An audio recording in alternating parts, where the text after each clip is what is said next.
मित्रांनो, सध्या महाराष्ट्रभर विविध शेतकरी बांधव कोथिंबीर या पिकाचा पेरा करत आहेत. हे कोथिंबीर पेरत असताना काही शेतकरी बांधव कोरडे कोथिंबीर पेरतात, मात्र काही शेतकरी बांधव ही नवीन ट्रिक वापरतात, ज्यामध्ये ते धनी भिजून घालतात आणि भिजून घातल्यानंतर पेरतात. तर मित्रांनो, धनी भिजून घातल्यामुळं नेमका काय फायदा होतो आणि उन्हाळ्यामध्ये असे कोणते बेस्ट वाणे जे की आपल्याला चांगलं उत्पादन होऊ शकतात? तर चला जाणून घेऊया याविषयीची माहिती. त्या अगोदर तुम्ही लगेच आपल्या चॅनलला सबस्क्राईब करून घ्या. मित्रांनो, बरेचसे शेतकरी बांधव धनी कोथिंबीर पेरत असताना ते भिजू घालतात आणि त्यानंतर पेरतात. आता याचे नेमके फायदे काय होतात? तर नंबर 1, आपण भिजू घातल्यानंतर आपल्या ज्या बी आहे, त्या बियाचं कवच नरम पडतं आणि कवच नरम पडल्यामुळं आपलं जे बी आहे, जे उशिरा उगवून येणार होतं, ते 4 ते 5 दिवस अगोदर उगवून येतं. त्यामुळे आपल्याला उगवण क्षमतेमध्ये याचा फायदा होतो. नंबर 2, उगवण क्षमता एकसमान होते. मित्रांनो, धनी भिजू घातल्यानंतर जेव्हा आपण पेरतो, तेव्हा त्याची उगवण ही एकसमान होते. त्यामुळं पीक कुठं खाली, कुठं वर अशा पद्धतीने आपल्याला दिसत नसून ते एकसमान दिसतं.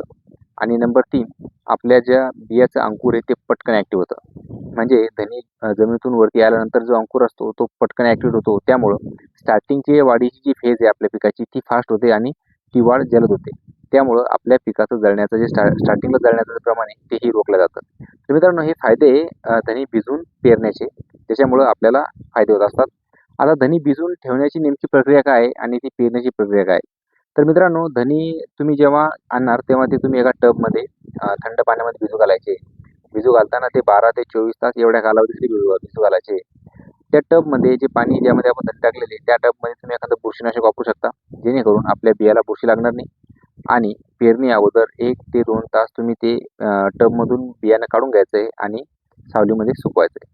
तर मित्रांनो, ही प्रोसेस आहे भिजू घालायची आणि पेरण्याची. तर मित्रांनो, आता उन्हाळ्यामध्ये अशा कोणत्या बेस्ट वाणे, कोणत्या बेस्ट व्हरायटी आहे ज्या आपल्या उन्हाळ्यामध्येही चांगल्या पद्धतीचं उत्पादन देऊ शकतात? तर त्यामध्ये नंबर 1ला आहे फुले कोथिंबीर. हे राहुरी विद्यापीठाचं एक संशोधन आहे, जे की उन्हाळ्यासाठी बेस्ट आहे. याचे पानं हे गडद हिरवे असतात आणि याचा तोडा हा 35 ते 40 दिवसामध्ये येऊन जातो. नंबर 2, को2. हेही एक उन्हाळीच व्हरायटी आहे, ज्याचे पानंही चांगल्या पद्धतीचे हिरवीगार राहतात. तसेच याची उन्हामध्येही तग धरून ठेवण्याची क्षमता चांगली आहे.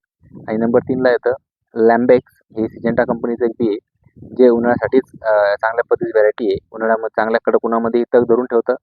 तसेच त्याचे पानंही हिरवीगार आणि गडद हिरवे असतात, तसेच रुंद असतात. त्यामुळे याचं उत्पादनही चांगलं आपण घेऊ शकतो. तर मित्रांनो, ही झाली कोथिंबीर बियाविषयीची माहिती, तसेच कोथिंबीर पेरण्याविषयीची माहिती. माहिती आवडल्यास लाईक करा, कमेंट करा आणि आणखी शेतकरी बांधवांपर्यंत शेअर करा. धन्यवाद.